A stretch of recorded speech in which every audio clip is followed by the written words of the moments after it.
Fearless Gamers, and welcome to another podcast here on Fearless Games. I'm Matt the Vet, and today I'm joined by... James the Wildcard. How's it going? All right, how you doing? Pretty good, pretty good. Happy 4th coming up here. Yes, happy 4th coming up. Yes. You got anything planned for the 4th of July? Nope. Nope. You're not gonna do nothing? Nah, I'm gonna mow the lawn, that's about it. Ah, a pastime of ancient tradition. Yes. Yes. The most ancient of traditions. It is. It goes back thousands of years. Yes, it is. With the first riding lawnmowers, the dinosaurs.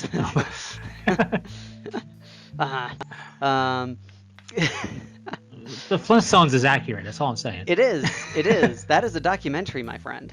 It is. They did it in cartoon form, so because the government didn't want us to know that that's how it happened. True. It's all hush-hush. Very. I am actually going to try and get some...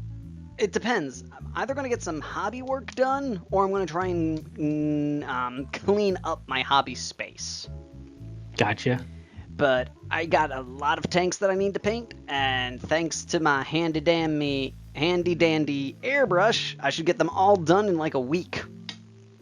Nice. Yes, that's what I'm excited for. And speaking of exciting, you know what's coming out in the next couple of weeks? No. We got Kill Team coming out with brand new city terrain replacing the current city terrain that GW sells. Right. We got Titanicus coming in, I believe, August. The grand opening of Warhammer Citadel is going to be opening in August officially. I think it's August 25th. Gotcha. And we got the new Age of Sigmar 2.0 coming out. So right. Lots of awesome things to keep us busy this summer. So it seems, yes. And rumor now is we'll be seeing with the Orks Codex, a plastic Ghazghkull Thraka. Maybe. And I say, if it happens, it's about time. Yeah. I mean, his model is fine. He looks a little short to me, honestly. He's very stocky, but like, I'll take his model like it is over Abaddon's. Like, Abaddon is a bad model, but like I said, I think all they really need to do with Gorguts is make him slightly bigger, because I think right now he's the size of a knob. Yes, well, it's Ghazghkull, not Gorguts. Have I been saying Gorguts? He just said it once. Just right now. Okay, that's my bad, because I want Gorguts to be in the Codex, because fight me, he's a better war boss than Ghazghkull. I don't know if he's better. He's gotten for not having a lot around him. He's given a lot more of a fun personality type. Like Ghazghkull's got the Abaddon level of personality. Like for Orks, he's this. This whatever he's the prodigy. Of Gork and Mork. He's this prodigy orc, and for being a prodigy orc type thing, we don't get a lot of orkiness out of him. We're compared to Gorguts. Gorguts is just, I'm sorry, I just every time when he's not in a Dawn of War game, I am sad because he is awesome. He's fun. I'm convinced he's really not a very capable orc commander, because if he was, he wouldn't have been in the position he was in Dawn of War 3. Yes, he did lose his own WOG band between Dawn of War 2 and Dawn of War 3. That is true. So just like, what are you doing, Grace? But I think I like him so much because I love his sound logic as to why he needs the heads of his his enemies, because that's what his skull is. It's true. And I love his motivation in every game that he's in. He's got a very orky motivation. Probably one of the few good things I liked about in Dawn of War 3 was that scene. So what is this? What is this weapon? A shooter? A chopper? It is the spear of Cain. A super pointy stick. I want it. Oh, that was the best line in the entire game, but bar none. Best line in Dawn of War series, honestly. But what Gorgas has going for him, he's the quintessential antagonist orc, right? Like orcs in 40k can go a few different directions in terms of how they're presented, and what Gorgas is, and the way he is handled in the way of, well, what do we want to do? I don't know, throw orcs at it. That's Gorgas. Like, he doesn't have that profit mentality. He doesn't have that,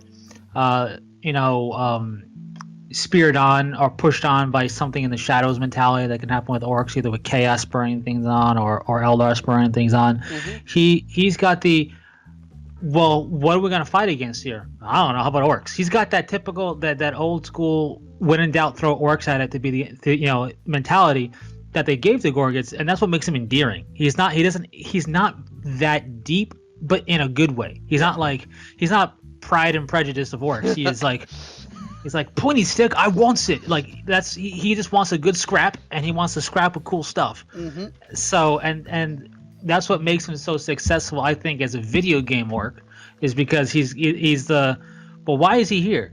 It's like, are we fighting? That's why he's here, because he's a fight brewing, and he wants to punch one of the things in the face. Like, that's why he's here. He's a fight. End of story. We can work out the semantics later, and that's what makes him so good. No, he is. Yeah, I can agree. I could just say, like, personally, like, I just think he's awesome, and like, also, I think the orcs could use another special character.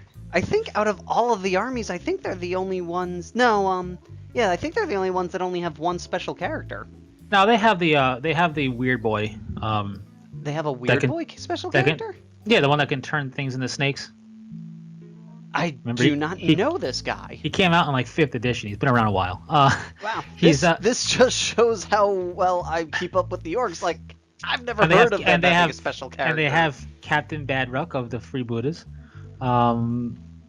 They have a few special characters. They got the special character Commando.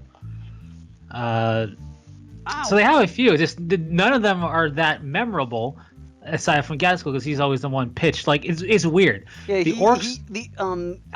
You could say he is very much like the Vec of the orcs. Like with Dark Eldar, most people don't know much outside of Vec when it comes to the named characters. Well, yeah, I mean, you have the Orkbors, Zagstruck, you got the Orkbors, Snickrot, you got Captain Badruck, you have Gaskell, you got Mad Dog Grotsnick, and then I don't know, they used to have a Weird Boy Orc. I don't know if he's still around or not. Probably not, since he doesn't have a model. He had a model. That's the weird part. He had a cool model. So that's the very odd part about it. And they may have turned. Actually, what I think they did. I'm looking through the Orcs models now. If they got rid of it, or they turned his model into a generic Weird Boy model. Like instead of being named, it's just the Weird Boy model, I think. But I thought he had a model with snakes on it, because one of the things, he could turn like anything into a snake. It was like the way in which it worked. It was really it was very random and wonky, but also really kind of unfair, because it's like, hey, Abaddon, you're a snake. It's like, wait, what? It's like, excuse me. But the thing is also, like, they got special characters. I happen to remember the freebooter, because I love freebooter orcs, but and I remember Snickrot because he was a commando. I forgot all about Zagstruck, but it's weird because he does have the Vec mentality. It's also like, you look at Chaos, you look at Space Marines, even Eldar, even if they don't have, let's say, a special character model, when you look at stuff in the lore, you're dealing with, like, for lack of a better term, a lesser character running something, right? Like a Chaos Lieutenant, or you're dealing with Araman, or you're dealing with Shrike. You're not always dealing with running as Calgar, or Abaddon necessarily, or whatever the case is. But anything happening with orcs is like, a small orc rock landed on this remote mining colony. Gaskell's here. Like, wait, whoa! Why is he here? It's like, it's always Gaskell. It's always Gaskell as the character you're dealing with. That is true. He's at the Battle for Pacina 4. He was at the Orc Armageddon Wars. He's in your breakfast. He's everywhere. It's just like, what are you doing here? Which, surprisingly enough, Gazgul almost caused the rhododendra prematurely. Yeah, orcs will do that. Orcs will bumble their way into almost doing things. What happened was Eldrad foresaw the orc issue, and Eldrad's like, oh, I'll just kill the orcs before they get here. And Jane Czar was like, you're an idiot, because that's gonna kick off Rhododendra really early. And Eldrad was like, well, screw you, I'm Eldrad. And then later on, Jane Czar went, I'm gonna do the right thing because Eldrad's an idiot. And then Eldrad was like, dang you, Jane Czar, why are you doing... Oh, let me look at the future and see how she ruins everything. Oh no, my idea is a bad one. But yeah, it's just... the orcs, for a force that's got a lot of flavor to it, because the orcs are really, like... characters, interesting. You know what I mean? Like the orcs. Their rules are very characteristic. Like how some of their special rules. It's like, oh no, if they roll a 12 or higher with their psychic powers, they explode and they get a +1 for every war unit in front of them. Like some of their stuff is kind of awesome the way that they play them up in how the rules measure up with the fluff. Oh yeah, just like when the orcs just had to fight Obama, and now they have other stuff. But like, I just love the lore with it. Like sometimes the orcs just won't pull up out of a dive bomb because it is going so fast they don't care. They're gonna slam to the ground because it's awesome. I mean, they're gonna die, but they're gonna have so much fun doing it. For a force that has that in there. And one thing I will say, I believe it was their 6th edition Codex or something like that. A lot of that flavor came back into them, into the orc force itself, because for a while it's kind of like you gotta put the flavor in yourself, but a lot of the flavor came back into the Codex proper. But for that, outside of Gazgul and then maybe Grotsnik, because he's an old character that came back, it's like you can't. They're very forgettable. It's very weird for such a force. And I gotta say, maybe they can redo the war buggy and the war track, please. That kit is kind of horrible. That kit is bad, and what I'm really upset about, not really upset about, what I think they really lost out on is they still sell the old Deathcopter kit. They don't just sell remember when the plastic one that came out, everybody's like, this is amazing Deathcopter. Oh, the Black Reach one. Yeah, the Black Reach Deathcopter is amazing, and they didn't, turn it into a kit to buy. Yeah. It's still the old terrible Deathcopter. It's like, come on, man, bring back the cool Deathcopter. Rumor has it that that's what they're getting in the release. Good, it's about time. A new Deathcopter. Let me pull up the rumors that I've heard, but I've heard of a new Deathcopter, a plastic Gazgul, a looted vehicle rules may be coming back. That would be interesting. The thing about some of the orc rules in the past that don't come back in the same ferocity as they used to is that if you're not careful with some orc stuff, you can get bogged down real quick in rules. Yeah. Let's see. Codex has been seen. Codex plus dice, orc bits upgrade sprues, plastic Gazgul, and war boss clam pack. War truck, buggies, and Deathcopters being worked on, but not part of the initial release. Looted wagons may be back in the Codex. Okay, but the war truck and the war buggy definitely need it. Their truck is a newer kit and it's fine. Their battle wagons are fine. It just seems that for especially the war buggy and the Deathcopter, for how long they've been it's not like they haven't had an edition in 3 editions. They've had an edition update every edition. It's like, why?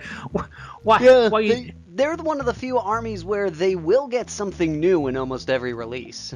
Yeah, they'll get something new, but they're also one of the armies that are one of the last holdouts of they'll get something new and the range will be forgotten about for updates. Yeah. It's like it took forever for the big mechs to get updated, but that's cool that they have been. So yeah, it'll be nice to see. My problem with orcs is they're cool, it becomes one of those forces that you don't face them as much as you would like to see them played because of how expensive it is to build a proper wall. It's like to build a proper orc force is expensive because you're gonna naturally have a lot of models. Yeah, in general, most horde armies are pretty pricey. They are, but I find more Tyranids are played than orcs because you can cut down on cost a bit because you can Godzilla it a bit and still be effective. Where with orcs, it's like you really can't Godzilla because it's like, well, the trucks to transport, great, and it's like you need and it's just the way the orc boars are sold and everything. It makes it a little harder, but they're cool, and also they're deceptively hard to paint. Because to make something look trashy is actually pretty difficult.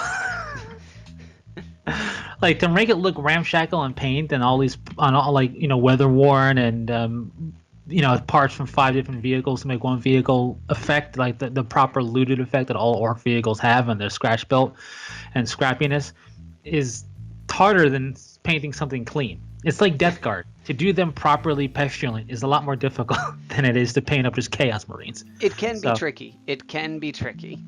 And by difficult, I also mean just more time consuming. Even if you get it down, it's just the time it takes to really make it look. There are ways you can get around it. Washes, of course, help out with things. That's part of the effect. But it's just, it comes down to paint up. Let's just use Imperial Fists, right? Because you paint up an Imperial Fist color clean, and then now paint up battle damage. It's gonna take longer to battle damage it out. Assuming you're doing proper yellow. Not cheating with yellow, but yes. Oh man, that brings me to a question for you. Do you feel, obviously certain forces can get away with certain colors over others, like for making it work and having it make sense, but do you feel there's certain colors and certain color theories that in the artistic world with color theory, X color and Y color match and work well together and look well together? I don't know about you, but I know with me, when people tell me green and purple are complementary colors that work well, I'm like, unless you're the Joker, no, they don't. But apparently green and purple work well together as a color in general, and I insist the Joker only can do it. But do you find in any with 40K or even in wargaming in general, because you've painted up Warhammer Horde stuff, there's a certain, they don't really have the freedom of color choice as much as 40K does. Do you feel there's a certain color palette, combination that on paper works as colors but just doesn't work on a force? I don't think so, to be honest. Like, nothing that's been presented. Like, I don't feel like any of the color choices that we've gotten has been really any of those like, oh, this just doesn't work. I think there are some color designs that, if not carefully done, can be a little extreme. Like a primary example, Dark Angels. Dark Angels look great with red bolters. But if you make the red go too crazy, you start getting Christmas Marines. But I can't really think of any like color scheme or paint where I'm just like, oh, this just doesn't work. Right. I'll give credit where it's due for like the GW people who make the official forces and color wise for them, because I really haven't myself seen something that doesn't work. Like you look at the Golden Griffins or the Brazen Minotaurs or the White Panthers or the whatever. You look at all these forces. You look at Alton Sarcraft World, Yemlock, whatever it's called, and then you look at like Tau Sept, all those colors that we see, even orcs with them predominantly having flesh tone of green, which right there you go, okay, well they're green skinned, so what can we do with them for complementary color stuff? Yeah. Like their evil sons and their speed freaks don't feel Christmassy, like, and it's predominantly red, so that's actually pretty good for them, like given that they're green skins and all that. So I think the official stuff works. Even Emperor's Children being punk rock black and pink works. Yeah. For the way in which they do it. I do feel, however, certain colors that can be done well just aren't appropriate for certain forces. Like I don't think there will ever be a pink Septau or a pink Space Marine chapter. Now you can make the pink look good, Emperor's Children having pink accent colors shows it can look fine. But I think it's like your Prime Force, not because I just don't think it would work for the heraldry of the Space Marines or for the Tau Sept. I don't think they would ever go to pink. But pink as being painted up wouldn't be amiss in the 40k universe, is my point. But so I think it depends on the force you play. I do find certain colors seem to be shied away from more so than others officially. Like, one of my favorite colors is orange, like safety orange. And looking at orange, you got fire dragons and you got fire dragons. And like, because orange is a color, what do you pair it with? Gold kind of gets washed out. Red can look a little silly. You pair it with silver, white, gray. If you give a Space Marine that's orange, if you give it a green helmet, it's a pumpkin. I mean, like, if you have black in certain areas, it might feel Halloween-ish. You can get away with it, depending on certain ways you do it. But like certain colors, I feel they're shied away from because of certain connotations. Like you mentioned, red and green. Mm-hmm. If you're not careful with red and green as a combo, it's gonna feel like, okay, they are Santa's helpers. What's going on here? It's like when I bring up green, if I Santa see green with and Space Marines. You've been on the naughty list, Timmy. Exterminatus. Like green and purple, there's a Space Marine chapter. I don't know if it's the Warmongers, but it's something. It's a chapter from the old novel time periods when things were vaguely written about, but they were brought up as being red and green chevron pattern, which just sounds awful. But Chaos or regular or loyalist? No, I mean green and purple loyalists. Pull up my oldest Space Marine Codex. I'm curious. You have they're not in the Codex. They're in the novel. They're in a novel described as having. But now I'm curious to see if they showed up. Green and purple. I think I don't remember if they were called Warmonger. Mm-hmm. No, because I think Warmonger is blue armor now. It was a chapter. Green and purple were its primary colors, and I believe the legs were chevron themed with green and purple. And the way it was actually described by, I forget if it was an Inquisitor who was with them or some official was with them that they were escorting after a battle. Okay. And the way he described it, that looking upon the armor gave him a headache from how the colors were, but like kind of like that's the design, I guess, to be intimidating, to trip up your opponent. So he's like, it gives him a headache just to look at the armor color. I'm like, yeah, green and purple. It's just a weird combo, and also when I see it, like I mentioned, I think Joker. But according to my fashionista friends out there, green and purple work well together and would be a great way to design like a wardrobe around them. Like, yeah, if you're the Joker, why does nobody understand this? It's like to answer your question. The Warmongers were originally quartered green and blue, and now they're blue and white or whatever. Well, now they're blue arms, blue chest, blue thighs, white shoulder pads, white helmet, white backpack, white knees and feet. Yeah, I remember the original Warmonger core scheme in my old Astartes, and I forgot. It was the oversized book. I forget what it's called. Imperium Insignum Astartes I have is a book and that shows them in their original quartered, but that's not the one that I was thinking about. This Warmonger popped in my head. I think it's a similar name. But yeah, now they're basically the Warmongers are like the Tauren in terms of how the colors are laid out, only it's blue and white as opposed to black and white or black and bone. Man, I know too much about Space Marine chapters. It's not a bad thing sometimes. Depends on how you look at it. Yeah, but it's just I feel certain colors just like I wouldn't really expect certain colors to be in certain forces, like, but it could work. Like doing a shockwave color scheme pattern Tau force could work, although you probably never see it in an official force, purple with yellow or whatever. But I never really felt that there is a certain color combination that just isn't 40k. I think you just have to think certain forces through for it. Like, I don't think Orks would ever have pink either because they're Orks. Yeah. But an Imperial Knight could have as part of their personal heraldry the pink color, or it could be a Freeblade. So, I think what colors were they again? Sorry. The green and purple. Okay. Because I found a purple and gold. Yeah, it's I'm just curious if they actually ever existed, like, officially. I don't think they were ever listed in like Yeah, like a chapter like listing. like in a codex. But Mm. I think that like they're listed amongst canon chapters. If that makes any sense. Yeah. Oh no, Um, that makes sense because there's like a series of Space Marines that are mentioned in one of the Eldar novels. They're not they've never appeared in a codex, but they get listed because they appeared in a novel. yeah, it's a weird kind of setup, and it becomes annoying to try and find a listing of Space Marines. Um, It uh, can be annoying.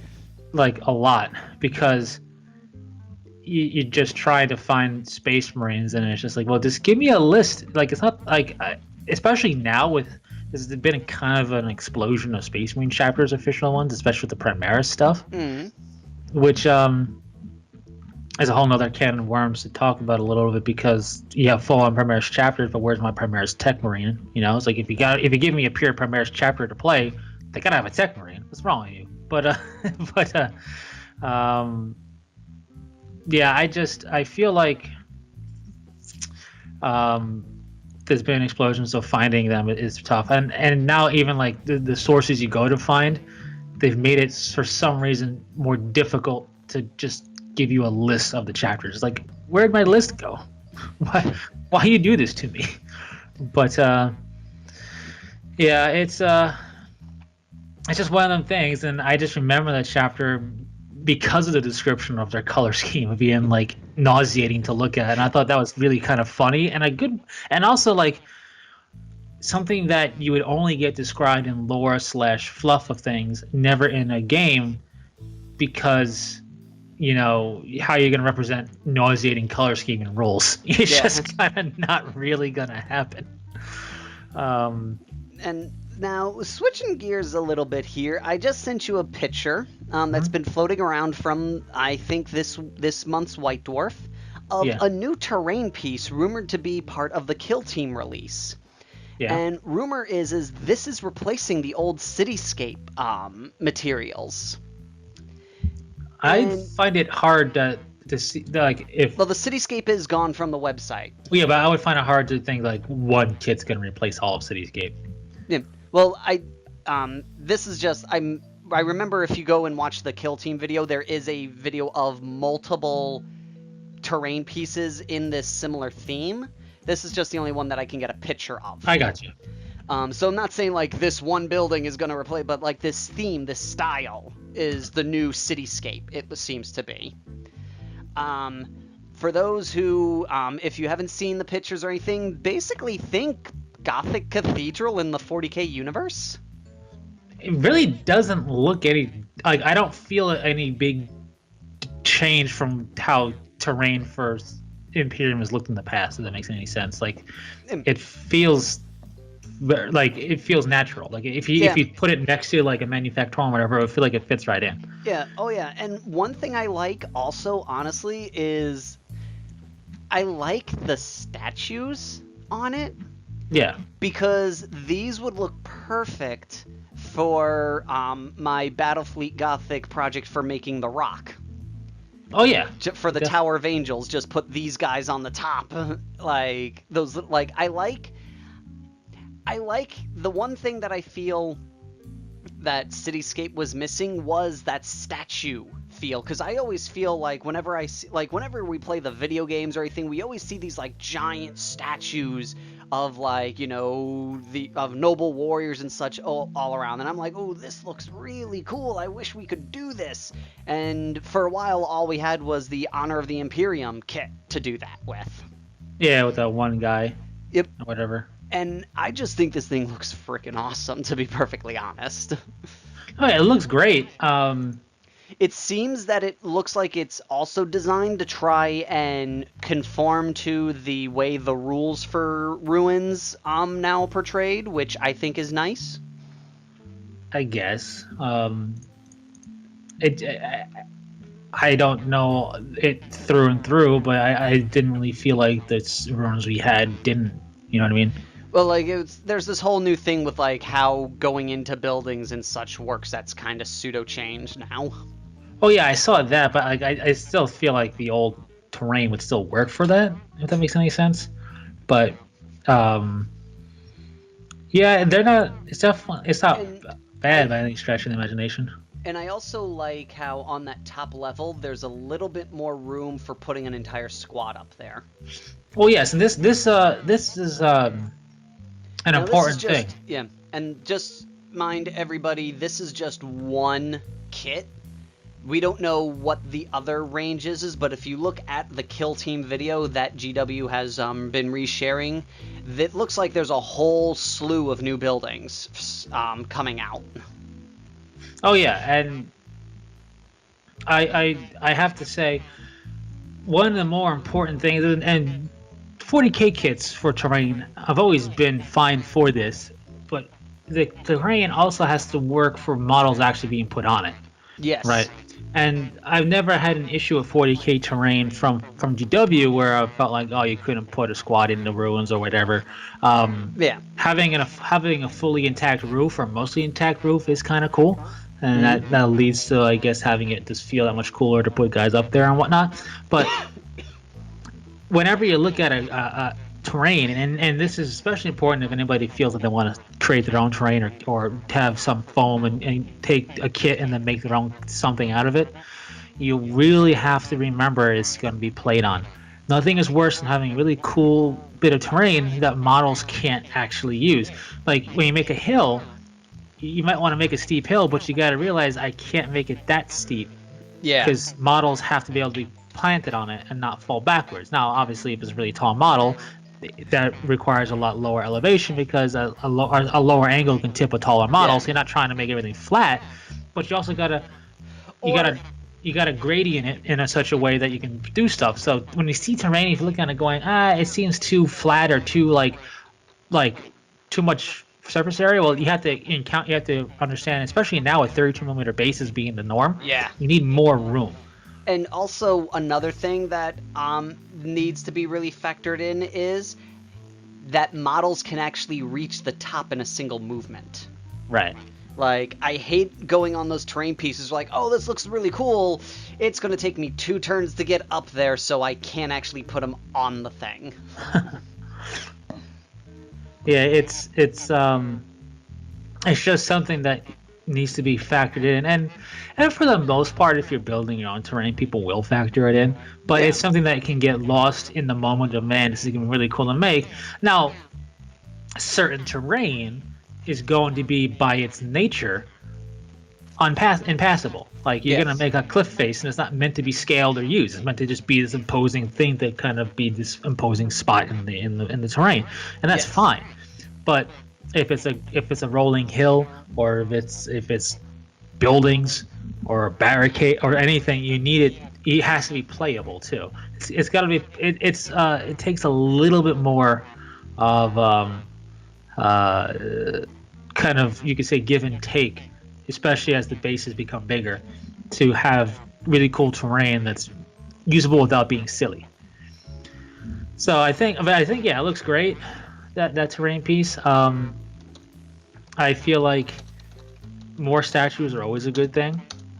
I gotta say it though. I love Imperium terrain, but we have all these other Xenos factions. I would love to see more Xenos terrain. Oh man, like, speaking of that, I was so happy about that Webway gate when it came out. I was like, and that a good example is we need more Xenos terrain.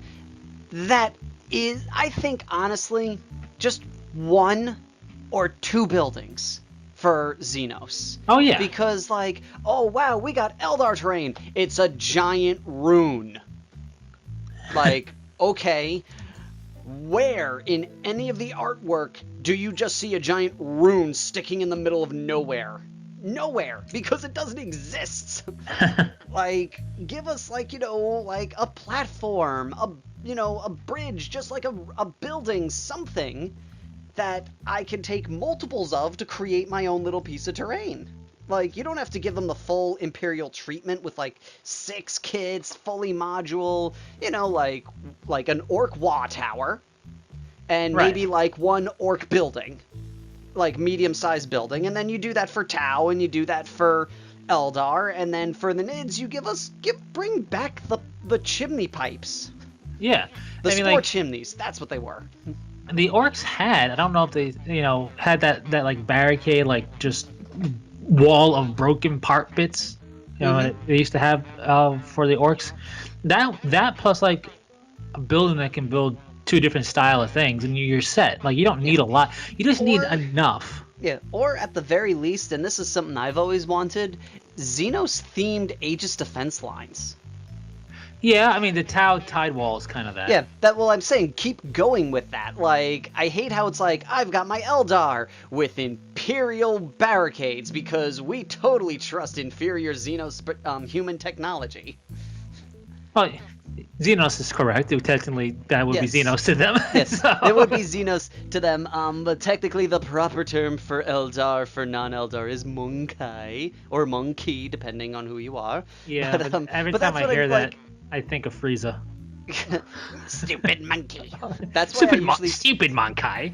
That's why I always say Monkai, because Yeah. everyone's like, oh no, it's Monkey, get it? It's a joke. It's like, no, Monkai sounds more Eldar to me. It sounds more pompous and like douchey, to put it in a You know, very blunt because- way. Because also, the Eldar, in all their descriptions, they've had cats, they've had birds, they've never had any monkeys in any of their, like, in their mythology or anything, so why would they say the word specifically monkey, knowing that that's a human animal?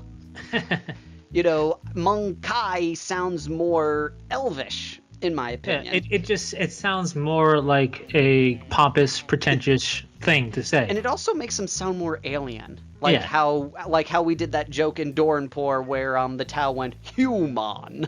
Yeah. You know, it sounds more like how an Eldar would say it. Yeah, like Earth.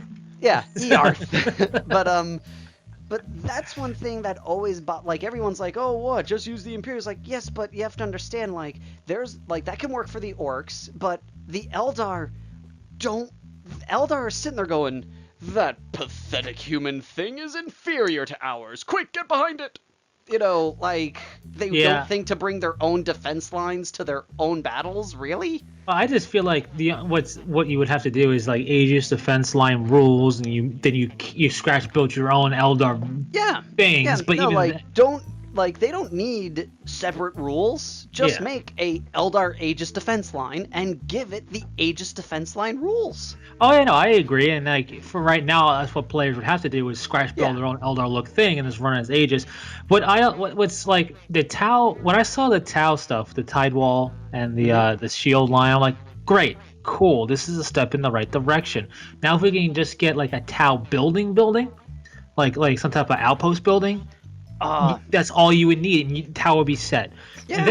And then like you have Nurgle trees, and that's fine. That's Nurgle demons don't tend to have like massive structures. That's a cool feel because like in the Dark Imperium book, how where they landed slowly started reflecting like the Garden of Nurgle. Like that. Oh, yeah. That No, kind of terrain is awesome. Oh yeah, it's great. I like it. I'm just saying, like, you don't need to give them anything because all you gotta do is add spikes to anything Imperium, and with Yeah. this, and you got your Nurgle. Yeah, So no, you already got Chaos done. yeah, All that's really missing is Orks, Eldar, and the Tau. And again, with the Eldar, you can double dip with the Dark Eldar. yeah. And what I do like also is that while we have like Imperium stuff, we also have stuff that feels a bit more just like daily Imperium stuff, like a Magnavent, servo haulers, like stuff that's not just like chapels and Yeah. stuff. So that's cool. And then you have these trees, like the shard rack spines and like the barbed venom gore stuff. I was like, okay, great for like obviously not every planet's gonna have pine trees and oaks. Yeah. I get it, that's fine, but I feel like also with the way they're done, it's kind of like wink, wink, nudge, nudge. It's Tyranid. No, it's not. It's not Tyranid enough. I'll give me a gene pool and give me a chimney, a Tyranid spore chimney, and then we're set. Like give me that. And I'm sitting there also going like, the Eldari forest. I was like, really?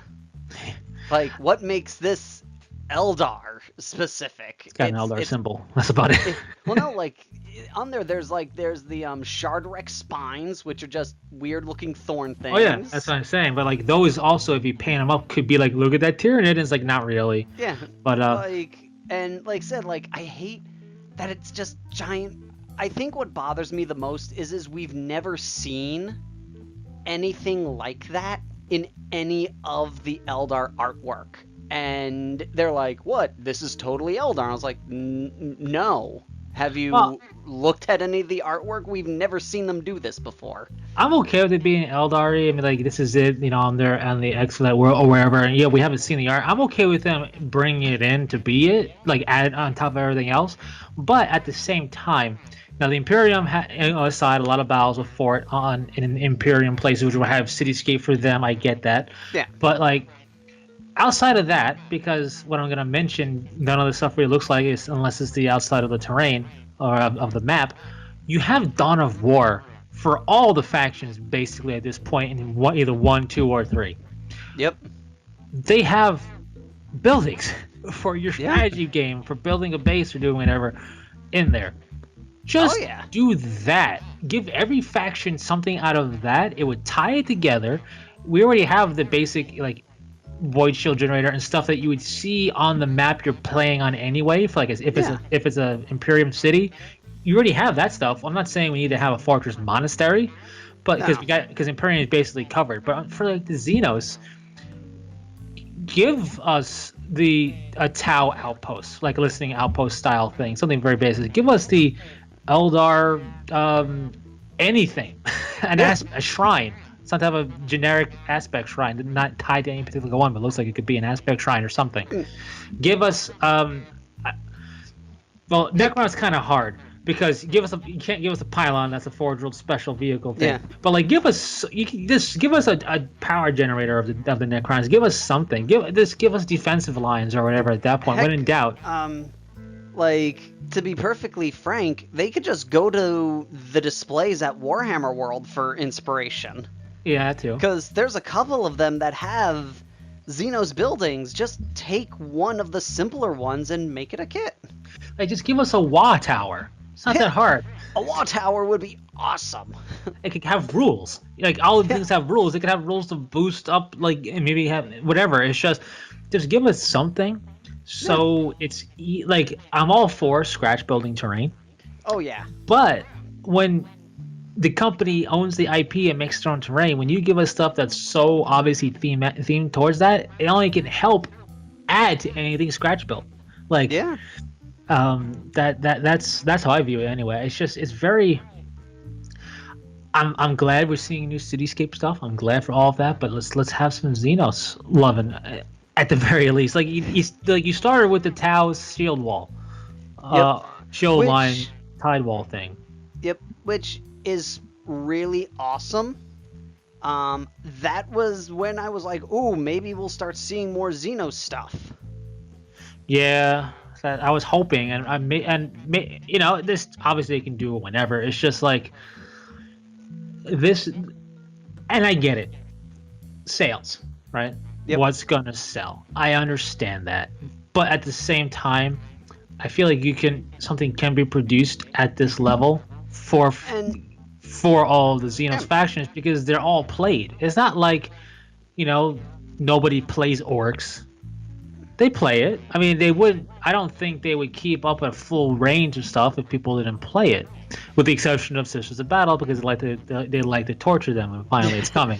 But one thing also, because I hear this argument a lot because we have brought it up too, is like, oh, but most battles are fought in Imperial cities. Yes, but there are some times where the Imperials invade a Xenos settlement. Oh yeah, it's like using the Eldar every battle against the Tau. Yeah, look like just using Eldar for an example. There are some maiden worlds that the Imperials are chilling out and they go, huh, there's an Eldar city over there. Well, can't have that on our planet.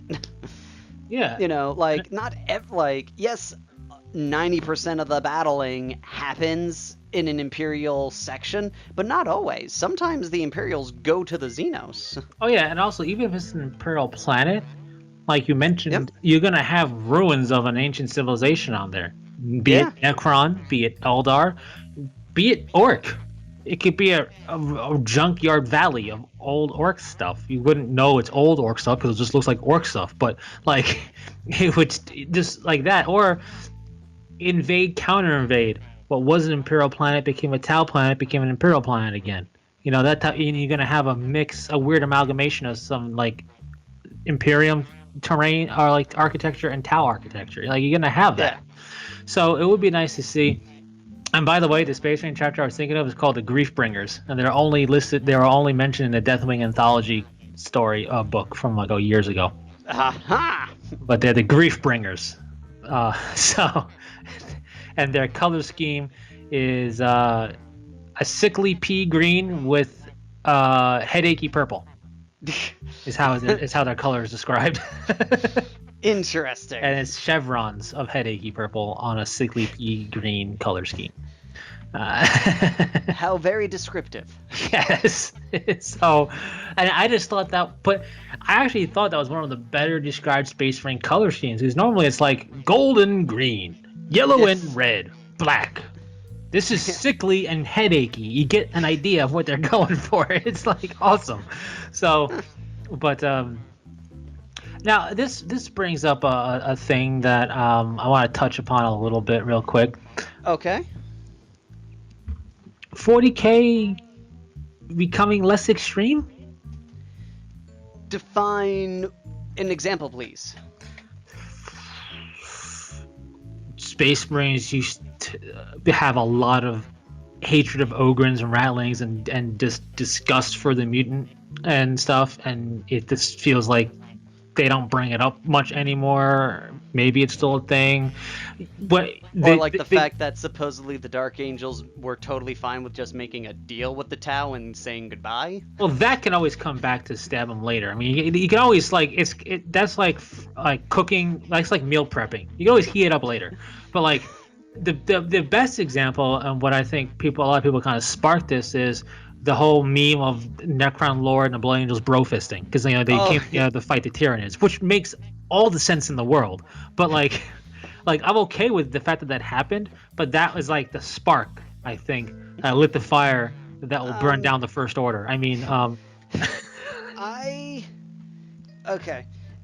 thought one of the best stories going off of that with the Space Marines was when there was a bunch of Dark Angels, and they were asked to go in front behind enemy lines and retrieve an Imperial squad that was trapped because the line broke and they couldn't get out fast in time when the lines were redrawn. So they go in, and one of their brothers gets killed, and it was a sniper that shot him through his gene seed, so they couldn't recover it. Yeah. And at that point, the sergeant goes, "Screw this!" and he just starts Kool-Aid Manning through all the walls because he's done sneaking around. And he gets to the commander. And the commander goes, "Oh, thank you for coming. We're so glad we got your aid. Here's my squadron." And it was a bunch of Ogrins. Yeah. And the sergeant takes off his helmet, spits on the ground, and goes, "My brother did not die so we could save the lives of some mutant filth. Brothers, we are leaving!" And he just leaves them there. And I was like, that is kind of awesome. But at the same time, I can see where they're going with it, because if the Space Marines were always like, no, those are mutants, then the Guard would never get support. Because half they'd be like, "Okay, who's in range? No, they don't like No, they don't like Ogrins. No, they don't like the orangutan people. No, they don't like Ratlings. No, those guys really don't like Ogrins." Maybe last time they did, but first time they didn't. Who knows? Half the Guard would be screwed if they kept up with a lot of the racism that the Space Marines had. Yeah, but outside of just that, there's another, I don't know, one of the older Blood Angel codices. Mm-hmm. There was a descriptor of not the same concept, but a little story lore thing where it's like a squad, like a 5-man squad of assault marines and a sergeant, assisting an Imperial Guard squad with this entrenched in quotes, like a building occupied by the enemy force, and the Imperial Guard obviously are just shooting away at it, taking losses, can't storm it. This is back in the day of classic 1,000 Imperial Guard take a hill and 900 die. Ultimate victory. But this is back during those times of the Imperial Guard, just to kind of paint a picture for anybody. So the Space Marines, show up to where their position is, and obviously the Imperial Guard are intimidated because they're Space Marines. Second, they're Blood Angels. Third, they have assault packs on and they have chain swords everywhere. It's scary. So they ignite their packs and they go flying in, like bursting right in through, like Kool-Aiding it through the ceiling, like through the roof. And obviously the Imperial Guard are all going, "That was so awesome!" But and they just rip it through, and they start, and they with that momentum, they rush the building to assist. And the time they get there, they just see this scene of gore and devastation. The Blood Angels have ripped things apart, and as they do, they're very aggressive. And the sergeant, walks over to the guardsman with like barely contained growl through his Vox grill of his helmet, and just this leering threat of violence and death to them. They're getting this vibe off of him finishing the battle because red thirst, all that jazz. They hide, just finished ripping things apart with his bare hands. He's kind of on a high, and he kind of like leers down at them, and he's like, "A glorious victory," and walks away with the squad. It was just a case of like the impending threat of violence even to the Imperial Guard, and even though they were assisting and gladly assisting, you got this feeling that the Astartes are not to be trifled with and not to be meddled with and really not human. And I feel like a lot of the lore descriptors and stuff nowadays feels toned back. And I think this comes to when it's 5th edition, we lost litanies of hate and became litanies of battle. It's like, why? Why can't we still call it litanies of hate? Space Marines be hating on everything. It's like... one thing that I feel like, honestly, that they should maybe play up more is the preconceived notion of how Space Marines feel about adhumans and mutants and such. Like, a good example is in Pandarax. Yeah. The Imperial commander Jakero joins up with him because he was there with the Inquisitor that was with them, and he ends up making the greatest Baneblade we've ever seen. Of course he does. That Jakero made me decide Jakeros were all right, because he was pretty freaking awesome. But in it, when the Dark Angels come, he went, "Okay, little man, don't get out of the tank," because those are Space Marines and they don't like Xenos, so I don't know if they're gonna kill you when they see you. / kill us for having you. I like that. I think that they could play that up more, the whole idea of they may not have a total hatred towards mutants and adhumans, but everyone sort of assumes that they do because of what they do and how zealous they are in the hate the mutant, deny the witch, and all that jazz. I think that could be played up a little bit more. Oh, that definitely could. I think piggybacking off of that, I think we need to go back to not every chapter feels everything like every other chapter. The Dark Angels, pure gene seed, have a particular disgust of mutants. Yep. And Xenos, because nobody really likes Xenos in the Imperium, but maybe the Salamanders, because they like everybody. Well, if you like fire. If you don't like fire, they hate you. But they're the best buddies of everybody. That's the only endearing quality about them, if you ask me. Well, Salamanders are awesome, and the fact that they're like, we gotta save the common man, they are. To put it, I guess, in Marvel in Marvel Cinematic Universe, they're the Thor of Space Marines. Everybody loves them because they help. They just got the endearing quality. I like to describe them as they are what every other Space Marine should be. They are a lot of the times, and they are what people assume Space Marines are. Yes. When you first get into 40K, is what the Salamanders are. They are what people assume, and what I love about them is they look so evil because of their gene seeds. They look so evil. It's kind of like GT with the demon lord, Dragon Ball GT, when he's in heaven, Dabura. Oh, Deborah, It's kind of yes, like that. from Z. It looks like so evil, but it's just like I am so happy. It's Well, like yeah, fun fact, do you know why that happens? I forget 100%. What happens is he is a Makaioshin, which is Yeah. basically an evil being. He rules over hell and all that Yeah. jazz. Oh, yeah, they put him up there as a They punishment. put him on heaven because they thought that would be punishment for him, because sending him to hell would just be sending him home. Oh yeah, no, I did know that, yeah. But like that's what I love about that's how the Salamanders are to me in a way. It's like you look at them and go, they're gonna kill us all, and then it's like, yo, we're here to help, and it's just like They're like, brothers, who wants barbecue? basically. But like, so they are what Space Marines are assumed to be by people, and Yep. like the Dark Angels, genetic purity, despise mutants because of that genetic purity that they have, and the Xenos, and they have a fleet-based chapter. Not Yep. every other chapter needs to be a fleet-based chapter. Not every other chapter has to have the same endearing hatred, right? You can have certain chapters that are known for this. Like Dark Angels are known for that hatred. Red Scorpions are also known for despising anything not pure because they have a whole bunch of apothecaries and that's their thing is purity. Yep. So like you can have chapters that stand out, believe it or not. I know it sounds weird, and then let them have that, and let that kind of also piggyback why everybody thinks Space Marines hate mutants, because certain chapters really, really do, and other chapters really could care less. But Yep. to be safe, hide all the mutants. But like, I but used to remember that used to be a rule for Dark Angels. You Oh, couldn't yeah. ally with Guard if they had Rattlings or Ogrons. it's just like I feel like even if it's not a rule thing, just lore wise, not every like let's have some identity to the Space Marine chapters again, past chapter tactics and color scheme.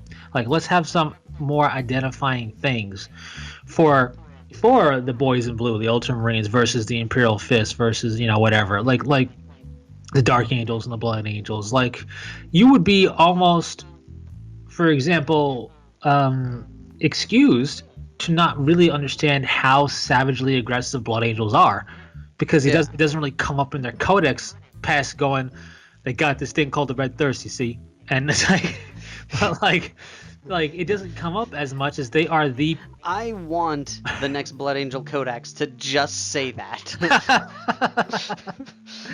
But the rest of it's like, they are the noble Blood Angels, Yes. the Angels of Sanguinius. They fight with honor, triumph, the Black Rage. So they got this Blood Rage thing, you see? Yeah, basically. And now they also constantly. Wait, whoa, what?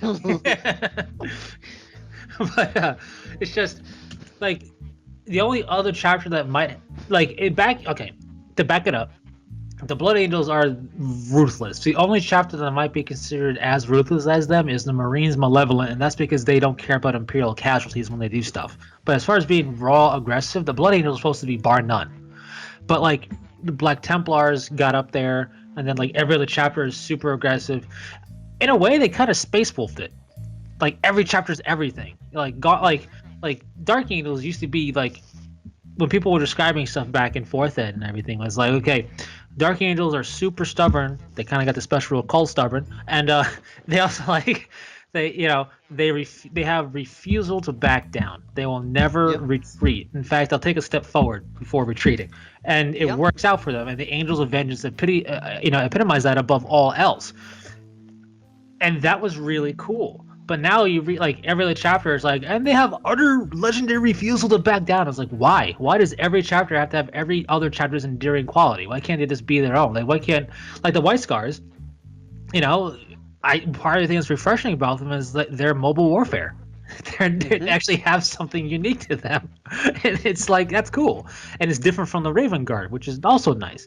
But I just feel like, for me, I feel like 40K. And I kind of get it, right? We have this minor little issue of that galactic rift that happened, and now.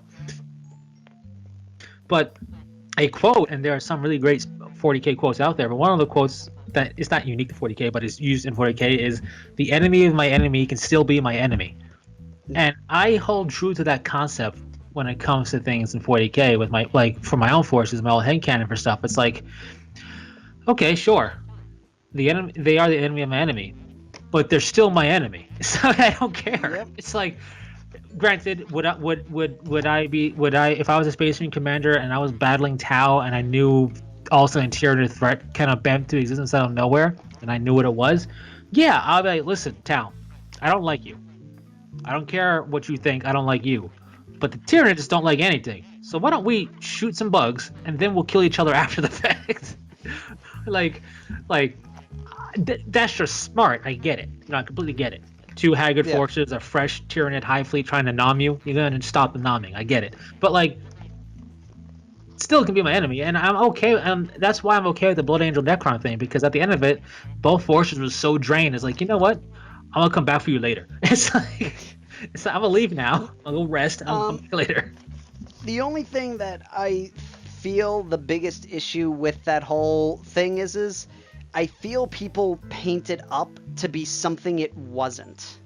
Yeah, it was literally just like it was like everyone like it's one of these situations where they're like they were fighting each other, they saw the Tyranids coming, they were like, truce. Okay, fine, truce. And then they started going at it, and everyone makes it sound like they were like, yo, buddy, hey, there's a problem. Could you help us real quick? Sure, my friend. How are the kids doing? Still asleep, huh? Oh, lazy pricks. And then they tell them to get a job. I know. No, it's true. People definitely overplayed it when it first was announced, and it still is a thing. But I just feel like from that, anything else now, and I don't necessarily agree with this, but it's like anything that isn't, and they slaughtered each other with contempt, is viewed as like, oh no. It's like, well, let's. Oh no, everyone's getting along. Yeah, and obviously they're not, and it's just I don't know. It's one of those things that I think I do understand the concern, however, because like we mentioned. The whole Ogren squad that they just left and abandoned again. The whole Blood Angels do anything. Heck, one of the old Ultramarine novels when they were guarding some noble lady and demon things were happening, and one Space Marine sacrificed himself by bear hugging something that was clawing at him to death, and he just bear hugged it and like fell down over somewhere. And she like got all upset to the noble because he sacrificed, and it's just like because she's not a combatant, and it was a nice dichotomy there. It just doesn't. Now I don't read every novel that comes out. I haven't read a lot of the newer novels, to be honest. I kind of stopped reading a few years ago because it felt like homework at that point. It's like, oh my god, they're like coming out rapid fire. I can't keep up. But I just you're a loss. But I just feel like we do have a little bit of It's still very 40k. Don't get me wrong, but I do feel like we could go a little grimdark in our grimdark.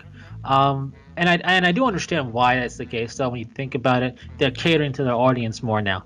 They're doing the smart thing, which is we understand kids play our games, so we're not going to talk about rape, pillage, murder, and drugs in everything we do.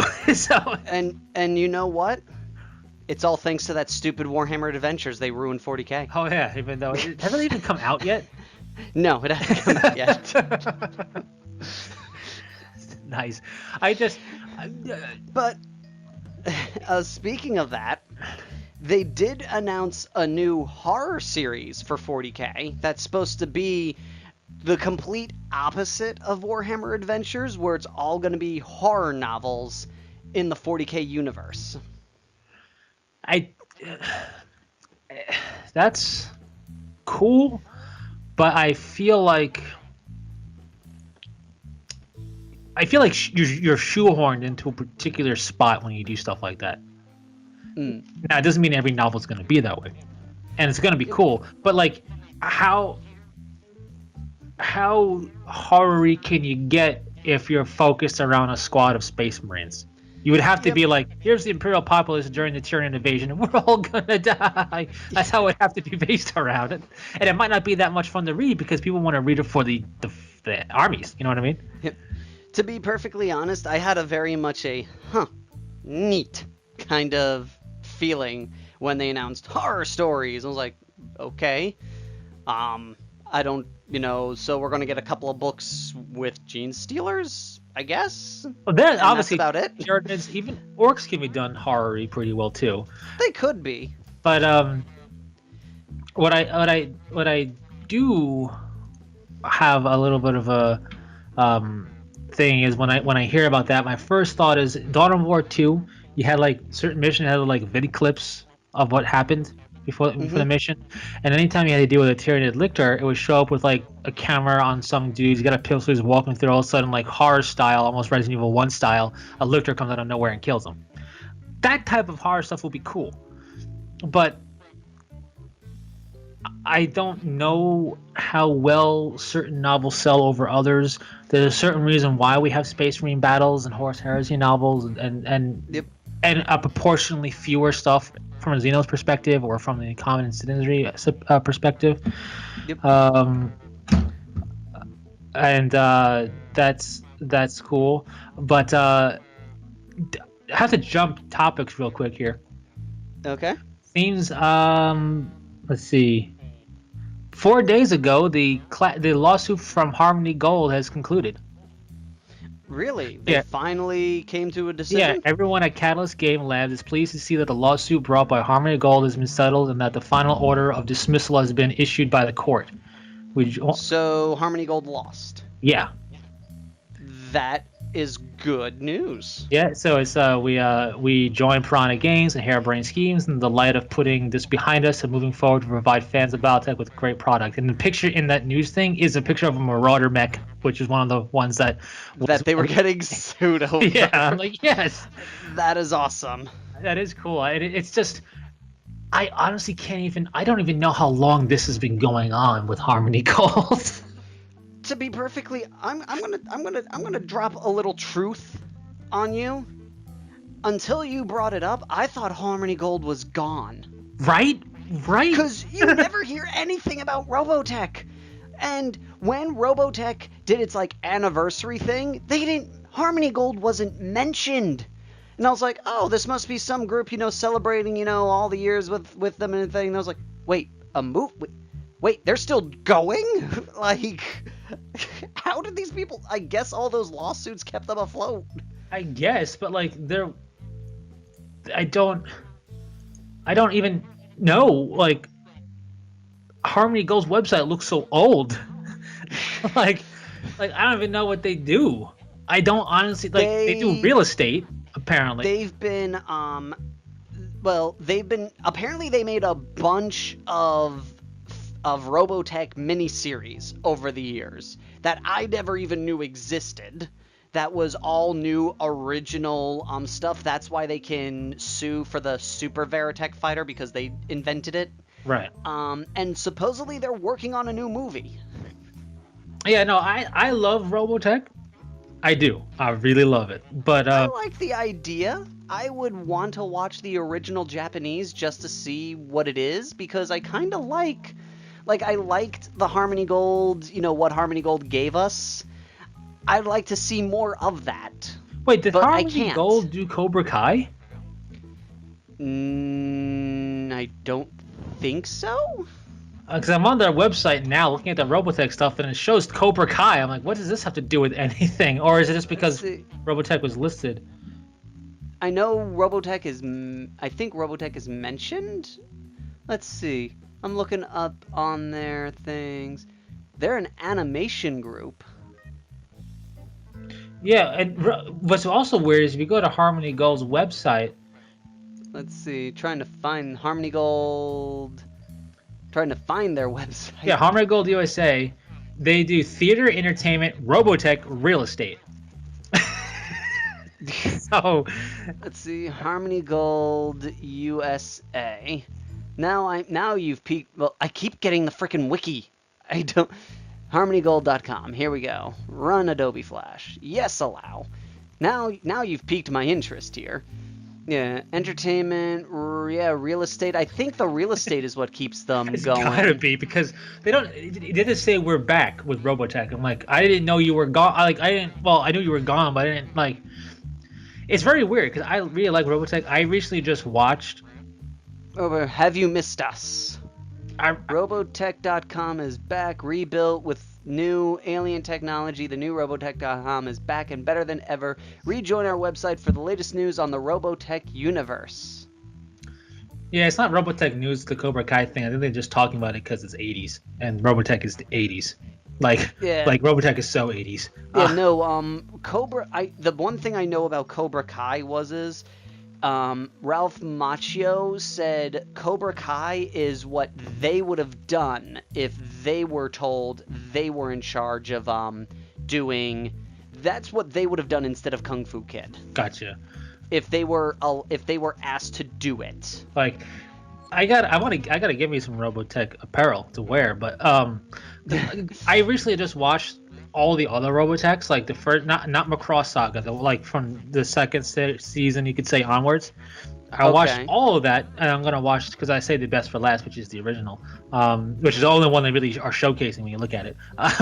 Yeah, well, that's because for them it's all one thing. Right, but and I'm gonna watch Rick Hunter and the gang with SDF-1. Cobra Kai is Sony. Yeah, okay. I was gonna say, why did they show Cobra Kai and Robotech of all things? But anyway, but I can't even get to the website because I haven't relisted or logged in with my account. I just clicked off of it and it just went away. But I'm surprised that the lawsuit went on for as long as it did, because they really didn't have a leg to stand on. Their pure leg to stand on was that if you black them out, they kind of sort of look like us. Yeah, if you squint your eyes and look backwards, then you're seeing our stuff. But like, and I'm so glad it's over. But Cobra Kai's mentioned because one of the dudes was an extra from Harmony Gold. Not strictly Robotech news, but our friend Kevin Stecco at 80s Tees, as you may have guessed, is a lover of all things from the 80s. Recently, he got to be in the new YouTube series Cobra Kai. Okay, I'm now trying to find the BattleTech news. I'm trying to find when the lawsuit started with BattleTech. I think 1996. Let's see. Harmony Gold, because I can probably find on their Wiki page because they're so notorious for suing people. Legal problem. Yeah, I thought it says legal issues regarding Macross copyright. Okay, most likely an earlier design use in Harmony Gold via licenses. Let's see, Macross renewed. I think Macross. In 2013, Harmony Gold claimed at federal court that Hasbro. Let's see, Harmony Gold issued. They've been suing people since 1996. Yeah, but I think the original cease and desist order for BattleTech for the Warhammer Marauder was from 1996. So the issued a cease and desist order displaced because of the MechWarrior for the Warhammer. So that's what, 1996, 2006, 2016. That's what, 22 years. Roughly, which isn't uncommon for lawsuits like this. No, what I'm saying is this lawsuit's been going on then probably a good chunk of the 40k player base's lifespan. Yeah. So it's that, just to put into perspective there, people. Let's see, Piranha Games. I'm trying to find where they make this news announcement. Oh, so you have to go to bg.battletech.com. See, this is the problem. You have to go to bg.battletech.com, click on news, and click on announcements. bg.com? bg.battletech.com. Battletech.com, because I want to see this for myself, because I think that is interesting. Yeah, then you'll see the menu on top. It says home, new to BattleTech forums, and it'll say news. You got to go to news, announcements, and then you'll see announcements. Okay. Yes, thanks to, let's see, settlement from Catalyst Game Labs on conclusion of Harmony Gold legal action. And this is just showing how, I guess, jank BattleTech's website navigation is. It's so hard. Well, it's not bad. It's the text on the top is a little hard to follow. Well, this is their main website. This is like if you went to GW's main page and you have no way of going to anything related to the game. So. Let's see, yes.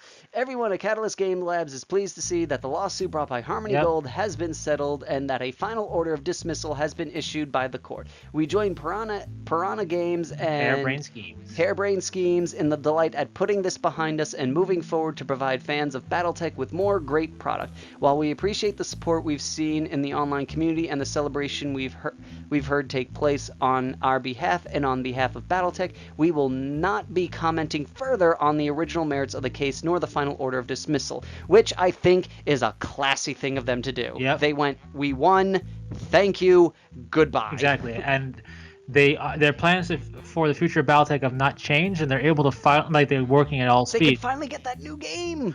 Right, and what's great about it is that mech there is Marauder, by the way. And that's one of the ones they got sued for. Yes. Which I guess at a certain angle looks like the ball. Well, it's not. No, it's not the ball. It actually, that one is one of the it's a Zentradi command pod, I think. It's not a ball that it is. Well, that's what I call it because there's actually a ball, and like there's two different mecha. Yeah, like I have paid attention when watching Robotech. So I just remember seeing the ball with the chicken legs. Yeah, that's the only thing I remember. But not that one. Then there's what Chiron pilots, and he pilots the big thing with the three barrels, which isn't a ball. He pilots, I think, the Regault. No, that's the ball. He pilots the. What the hell does he pilot? It's.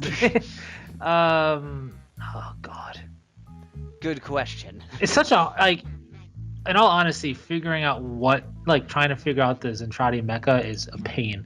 But it looks like the one that I can't remember the name of, which is the Glaug officer pod. Okay. Let me see if I can bring up a picture. If I see a picture, I'd probably go, oh yeah, that one. Yeah.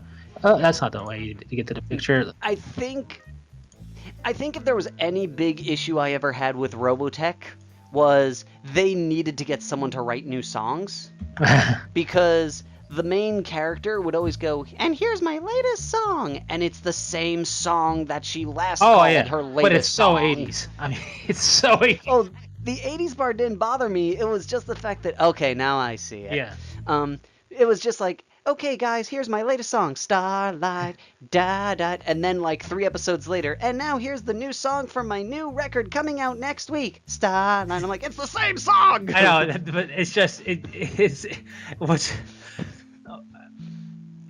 the whole Robotech series it's all one thing, but the way it's like kind of broken up when you have the DVDs and stuff is season 1, 2, 3, and 4, or something like that.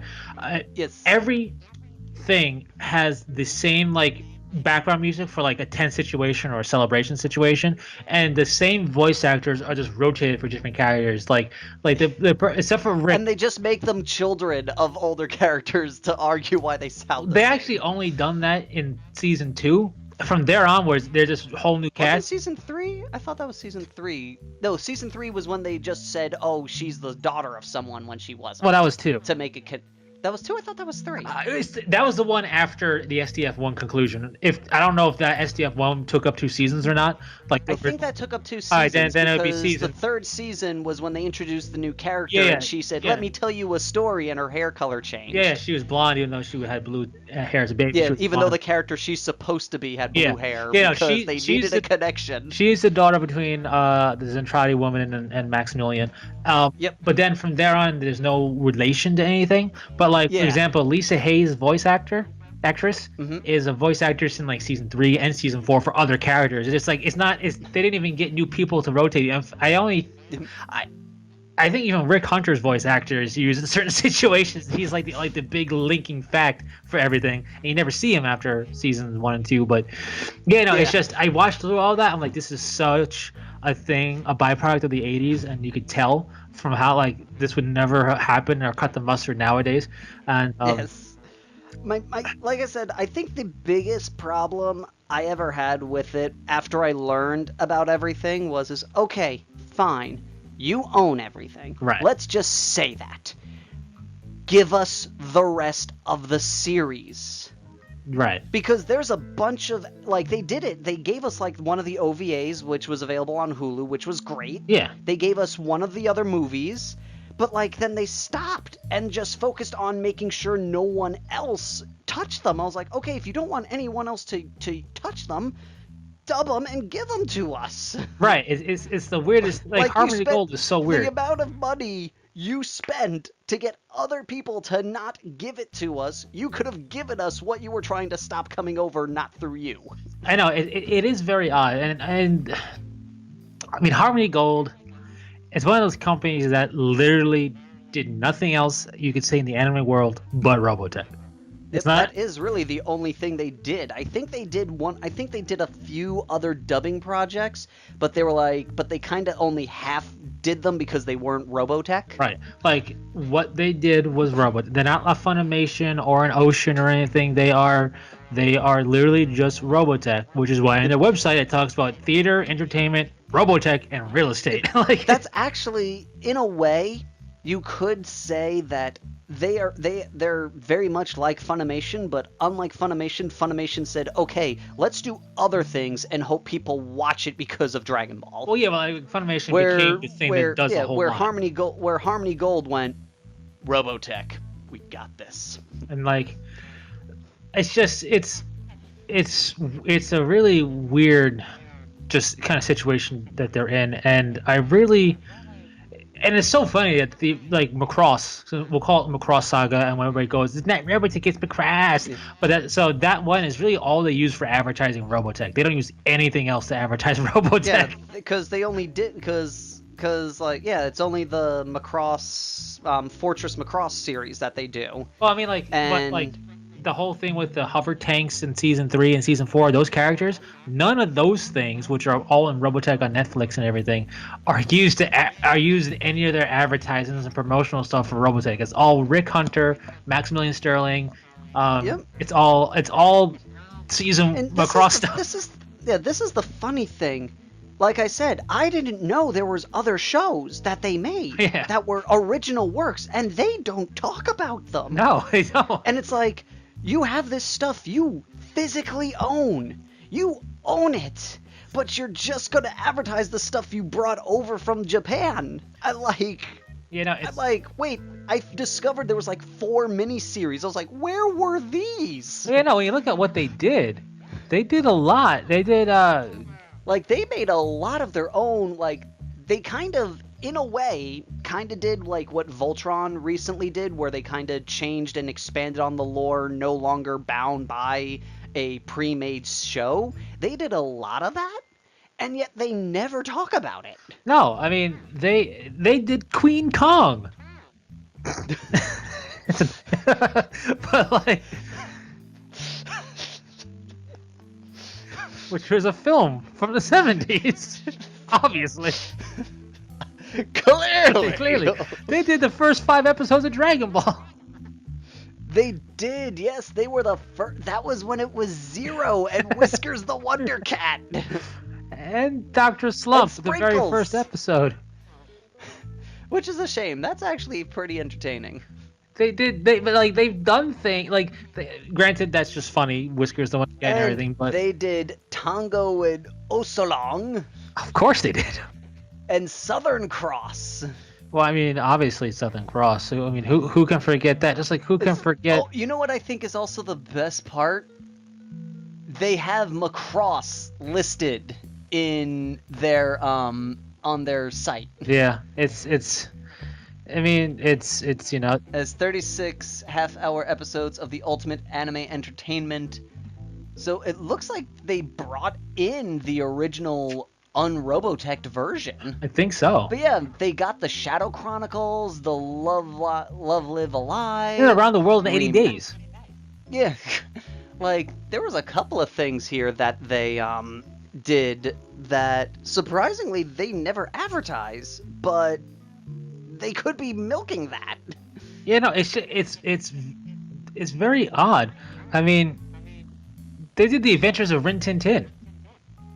Did they? Yeah.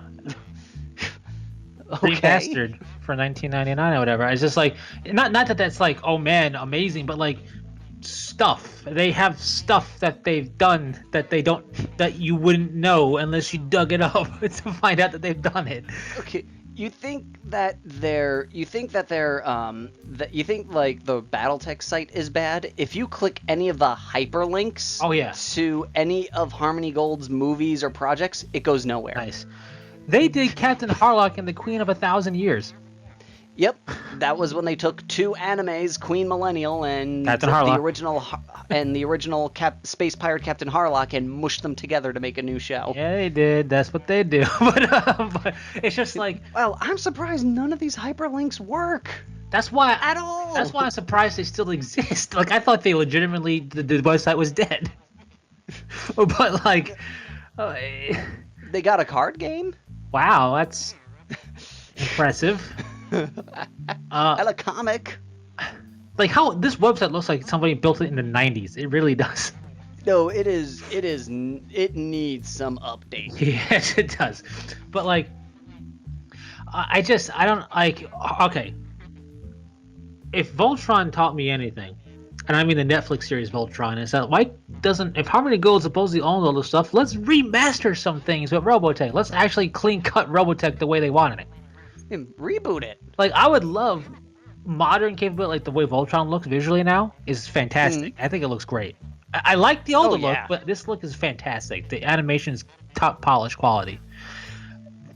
That in Robotech form, I'd lose my mind. I would lose my mind about it. Unfortunately, And it wouldn't they've have. done it in the past. Unfortunately, it wouldn't have the primo voice acting that we got from like 80s era voice acting. Like what I call I call it post Speed Racer voice acting. It's not as fast, but you can tell they're still in the process of slowing down how they talk and do stuff. You can tell that they're still they're slowly evolving, and this is done during that evolution. So that was primo stuff. You're never gonna get it again. But I'll take modern voice acting, better voice acting with an amazing visuals. In that one OVA series that for Macross that's available on Hulu, you know who plays the main character? Who? Bryan Cranston. Really? Yeah, Harmony Gold got Bryan Cranston. But why? Apparently, before he got into acting, he did a lot of anime dubbing. But why? But sure. But like, I just think like, if I were Harmony Gold, clearly Robotech has a following. Now the whole lawsuits thing that's finally over with, and maybe real quick with that. My hope is, and this is not the case, but my hope is that because of this finally being behind, like one of the things that really kind of was a huge speed bump hurdle for the BattleTech franchise in and of itself was when that lawsuit really got weight behind it from 1996 forwards. By 1999 2000, FASA went not under, but FASA went to be its own, like sold off everything. Like BattleTech was fragmented only a few years after the fact. Yeah, I doubt this is gonna bring it all together and restitch it, but I would love for this like rain cloud that's finally gone to maybe have BattleTech, I don't know, show up in hobby stores again. Maybe people start generating some buzz around it again. You know what I mean? Like it was huge. BattleTech was huge. Also, at the same time, now BattleTech has more room to do that stuff now. Yeah, they can be more active. I think that could also explain like their website and such. They've been so busy pouring resources into making sure they have the right to be there to express their creativity that they've been trying to do. Right. So now, like, MechWarrior 5 is a classic example. MechWarrior 5 eventually became what MechWarrior Online is now. And the whole reason is because in the original trailer, they showed the Warhammer Battle Mech. And that was one. Oh, yeah, I remember that video. That was one of the unseen. And Harmony Gold saw that, and that's why we know about this lawsuit still existed at that time, because Harmony Gold saw it and pitched a fit and flipped and ordered cease and desist and really destroy what would have been a really good game. And luckily Piranha Games was able to recover, rebrand it, with assistance from Catalyst Game Labs and everything, and get it to become MechWarrior Online, which is great. I love MechWarrior Online, but like now we're finally getting MechWarrior 5 proper. We're getting it like in like next year or in the fall, whatever, or winter. So that is a direct result. If you like, for anybody who thinks that those lawsuits don't really matter, stuff like this is why MechWarrior 5 became MechWarrior Online and not a single player campaign with multiplayer. Stuff like this is why it was purely a multiplayer battle game for so long, with only mechs, and then redesign mechs carefully as they could to try and keep the revenue up and do stuff. Now it seems like, we don't know the particulars, but it definitely seems like that weight is lifted. So now I feel like maybe BattleTech, in a way you could say, can start to heal, and maybe we can see some stuff, because in the 90s, BattleTech was huge. It made it to the Discovery Channel with their Tesla pods for virtual reality stuff. Like, it was on a Discovery Channel's like tech show, because it was like a crazy video game pod you were in. And like, it had a TV show, a comic book, toys in Toys R Us. I mean, Toys R Us doesn't exist anymore, I think, right? But like, no, Toys R Us's are slowly and steadily getting fan-oused. Yeah, unfortunately. But but like, it had a Saturday morning cartoon. It had a comic book. It had toys plus the miniatures. It had everything but a silver screen movie. Then, like the early 2000s, it had a fan film created for it. Never made it to the silver screen, but it was made pretty well. So, like, it was huge. It did everything before GW did, basically, in terms of that type of stuff with loads of video games and whatnot. So, I would love to see a fraction of that come back, because I would love to encounter BattleTech players again. It would be fantastic, and I hope this does that, and I hope Harmony Gold learns something, because I would love to see Robotech properly branded, and not just like, because you know what they are? They're like that that star athlete that has passed his prime that won't let that one amazing play go. Yeah, it's like, hey ladies, back in the 90s, I made this touchdown. That was 2 decades ago. Yeah, so. But I made it. I'm so awesome still. It's like, no. Now you got to actually properly support your Robotech franchise. Clearly it's popular. It's bringing in money still. Support it properly. You just, finally make that movie happen. You just make things happen. Freshen it up. Digitally remaster it. Bring it out on Blu-ray, digitally remaster it. I don't know what you could really do at this juncture with how the animation is. Partner with, it's on Netflix. Partner with Netflix, just like Voltron did, and do stuff to relaunch it.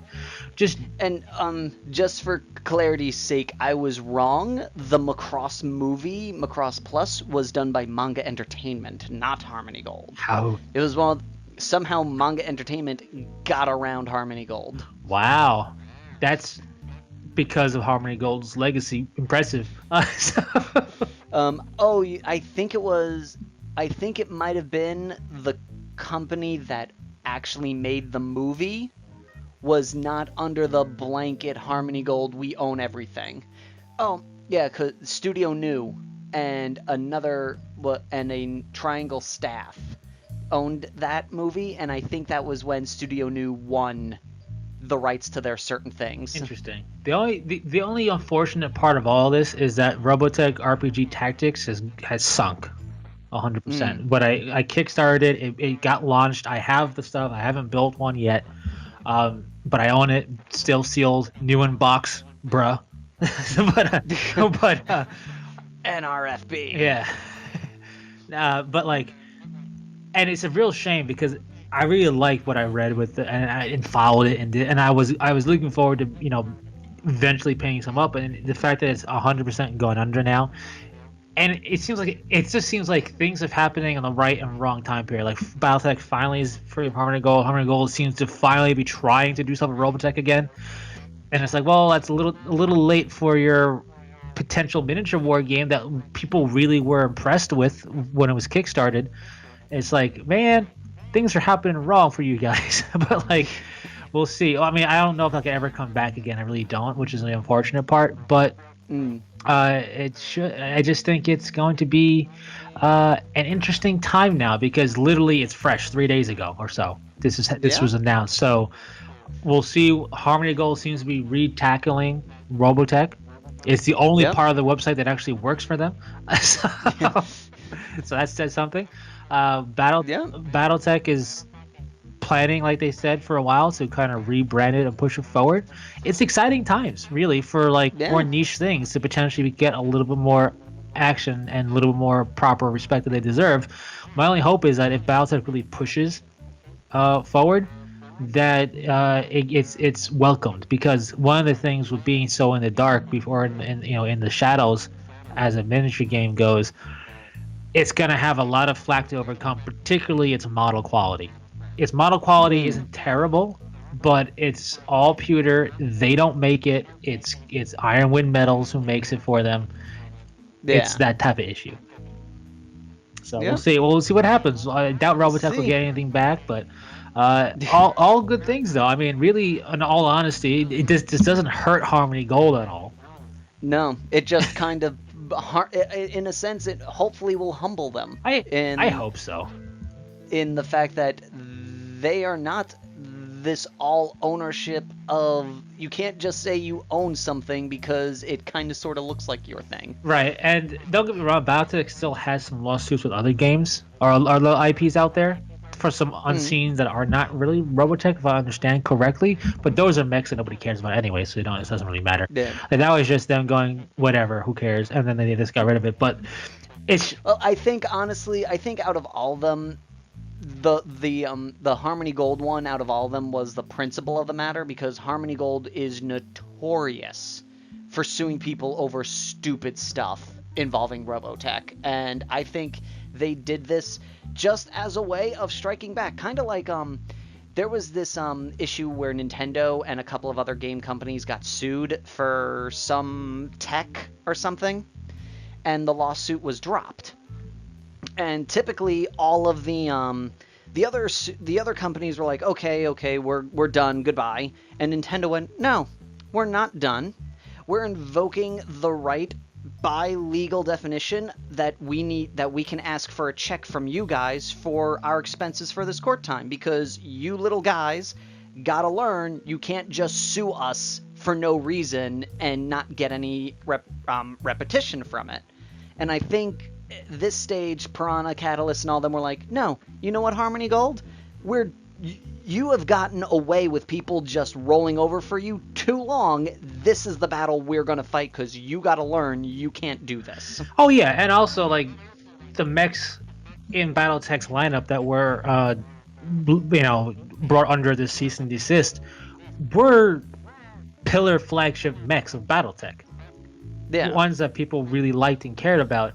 Also, every time BattleTech tried to do anything, Harmony Gold constantly was sniffing their litter. You know what I mean? So it's like, yep. They it's just, if anything, even if they keep the redesigns to allow them to reuse those mech names again, like the Battlemaster was one such thing in the Marauder. They redesigned them to be even less like what they already were, not like at all. But so even if they keep those redesigns, it's the fact that it's that weight. It's that Harmony Gold has no dog in that fight anymore. They can't look at it. Like it's just like, we can do this. We can parade it across your front lawn because you can't do anything about it now. Because now we can move on and not have to look over our shoulder every time we like turn the page. And maybe Harmony Gold will look at this and go, you know what? Let's just enhance what we got. Probably not, because we don't hear anything from them ever. So yeah, but we'll see. But with that, we are well over time. Oh, yeah. So thank you all for listening. And if you haven't yet, like us, subscribe to us. That way you get these videos when they pop up. Check out our Facebook page for the latest news that comes across our desk. We try to get it to you guys as soon as we hear about it. And that is all. So thank you all for listening. And until next time, Fearless Gamers, this is Matt the Vet. James the Wildcard. Saying take care. Peace.